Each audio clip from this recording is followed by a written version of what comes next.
संजय कहते हैं, उस प्रकार करुणा से भरे हुए और आंसुओं से पूर्ण तथा व्याकुल नेत्रों वाले शोक युक्त उस अर्जुन को भगवान देखते हैं। अर्जुन दुख से घिरा हुआ है, आशा खत्म हो चुकी है, हिम्मत टूट चुकी है, और ऐसे में कृष्ण उसे समझाना शुरू करते हैं। जहां युद्ध का वर्णन होना चाहिए था, वहां दुख और विषाद का माहौल है।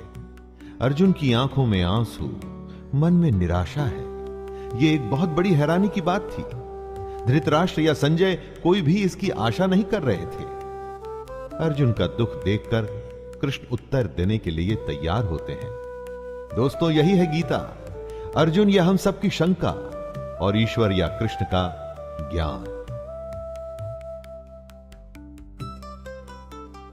श्री भगवान बोलते हैं, हे अर्जुन, तुझे इस समय असमय में यह मोह किस हेतु से प्राप्त हुआ?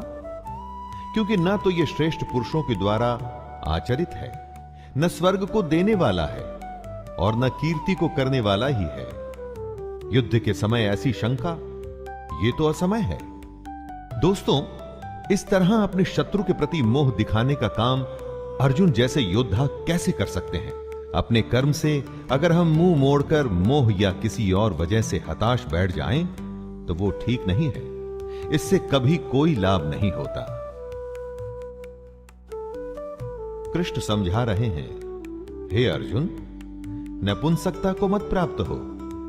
अगर तू युद्ध में आया है तो युद्ध कर, ऐसे डर मत। तेरे जैसे धनुर्धर के लिए यह ठीक नहीं है। सही नहीं कि इस तरह से मन की कमजोरी दिखाओ। दोस्तों, श्री कृष्ण यहां नपुंसकता का अर्थ शक्तिहीनता, कमजोर हो जाना, युद्ध से मुंह मोड़ लेने वाली बात कर रहे हैं। यानी कि जो धर्म कहता है उसके अनुसार कर्म तो करना ही चाहिए। स्वयं को कमजोर मानकर बात को छोड़ देना यह सही नहीं है। बुरे समय में अगर हमें भी जब आशंका सताए, यही बात हमें याद रखनी चाहिए कि मन की दुर्बलता छोड़ हमें सिर्फ उस कर्म के बारे में सोचना चाहिए जो हम करने के लिए आए हैं।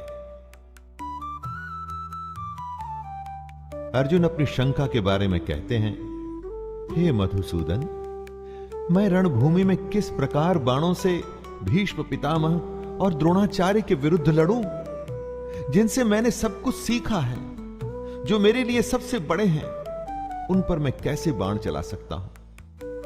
दोस्तों, यहां पर अर्जुन का कहना है, उसका संशय है, असल में सुनने में गलत नहीं लगता। अर्जुन जिनकी पूजा करते हुए बड़े हुए हैं, अपने पितामह या अपने गुरु पर वो बाण कैसे चला सकते हैं? लेकिन युद्ध का तो यही काम है। बाण शत्रु और अपने में भेद नहीं करता। जब वो चलता है तो प्राण लेने के इरादे से, जिसे करने में इस वक्त अर्जुन असफल हो रहे हैं। अर्जुन की दुविधा गलत नहीं लगती जब वो ऐसा कहते हैं कि इन महानुभाव गुरुजनों को न मारकर मैं इस लोक में भिक्षा का अन्न भी खाना कल्याणकारक समझता हूं। यहां पर अर्जुन कहते हैं कि इन गुरुजनों को मारकर इस दुनिया में किसी भी तरह का लाभ ले लूं, उसका क्या मतलब है?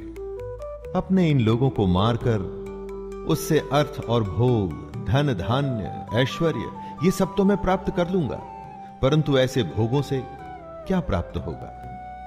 दोस्तों, अर्जुन ही नहीं, दुनिया में न जाने कितने लोग ऐसे होते हैं जिन्हें लगता है कि परिवार भी ना छूटे और मोक्ष भी प्राप्त हो जाए, परंतु ये तो संभव नहीं।